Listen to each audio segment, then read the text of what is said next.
हो रहा है और दिल्ली में भी एक बड़ा प्रदर्शन आप लोग करने वाले हैं। भाई एसआईआर देश में कई बार हुआ है, लेकिन पहले कब एसआईआर होता था ना चर्चा होती थी ना मन में आशंका लोगों की थी। लेकिन पहली बार क्योंकि निर्वाचन आयोग का जो रवैया रहा है, जो उनके एक्शंस रहे हैं, उसको देखकर लोगों के जहन में बहुत बड़ी चिंता है। क्योंकि बिहार में लाखों लोगों के नाम काटे गए और अभी भी जो अभियान चल रहा है बहुत कम समय लोगों को दिया गया है। करोड़ों लोगों की वेरिफिकेशन करना, अपलोड करना, अभी इतने सारे राज्यों में बीएलओज कोई आत्महत्या कर रहा है, कोई कंप्लेन कर रहा है, इतना तनाव और प्रेशर उनके ऊपर डाला जा रहा है, तो ये संकेत है कि कुछ ना कुछ गड़बड़ी होने जा रही है। निर्वाचन आयोग को एक निष्पक्ष संस्था के रूप में काम करना चाहिए। पूरे प्रदेश देश में जहाँ जहाँ हम लोग कर सकते हैं पूरी कोशिश कर रहे हैं, क्योंकि वोटर लिस्ट का शुद्धिकरण करना ये काम इलेक्शन कमीशन का है, पॉलिटिकल पार्टी का नहीं है। हम तो ये चाह रहे हैं कि जो गरीब है, दलित है, आदिवासी है, पिछड़ा है, नौजवान है, बुजुर्ग है, कहीं वो शिक्षा के अभाव में या जानकारी के अभाव में किसी की मंशा उनके नाम काटने की हो, उसको हम पूरा नहीं होने देंगे। तो कांग्रेस पार्टी पूरे देश में जहाँ जहाँ हमारे मतदाता हैं, नागरिक हैं, जो उनका वोट देने का अधिकार संविधान में है, उससे वंचित ना रहें, उसको लेकर अभियान चला रहे हैं। राजस्थान, छत्तीसगढ़, पूरे जहाँ जहाँ 12 स्टेट्स में हो रहा है।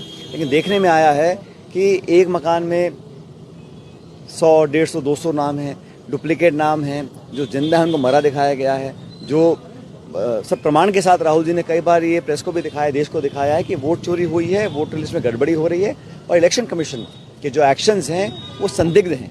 तो ये मेरा आग्रह है कि इलेक्शन कमीशन को एक्शन लेना चाहिए, निष्पक्षता से काम करना चाहिए और विचारधारा, दबाव, सरकार, नेता के प्रेशर में काम करेंगे तो ये जनता और कांग्रेस पार्टी को स्वीकार्य नहीं होगा।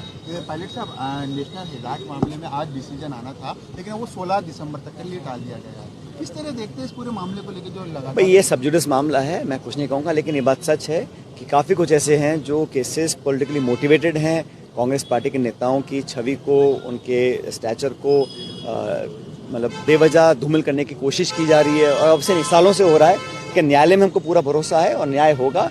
हम लोग ने जो कुछ कहना हम वकालत में कहेंगे, लेकिन ये पॉलिटिकली मोटिवेटेड चार्जेस हैं, ईडी के, सीबीआई के, इनकम टैक्स के, प्रॉपर्टीज़ के, ये बहुत सालों से बीजेपी कोशिश कर रही है, लेकिन जनता इसका करारा जवाब देगी। लास्ट सवाल है, कर्नाटक में जिस प्रकार की पिछले दिनों खबरें आ रही थी, आज सब कुछ साफ हो गया है। दोनों जो प्रमुख नेता है, सिद्धरामैया जी, डीके शिवकुमार, ये मैं पहले से कहता आया हूँ, मुख्यमंत्री हैं, प्रदेश अध्यक्ष हैं, मिलकर वो सरकार उन्होंने बनाई है, मिलकर सरकार चला रहे हैं और मिलकर ही सरकार रिपीट करवाएंगे। सर, यूनियन डिबेट में आपको भाग लेना था, ऑक्सफोर्ड यूनिवर्सिटी, सारी फेक न्यूज़ है। हाँ। सारा फेक है, एआई बनाया गया है, फेक एआई है। हाँ।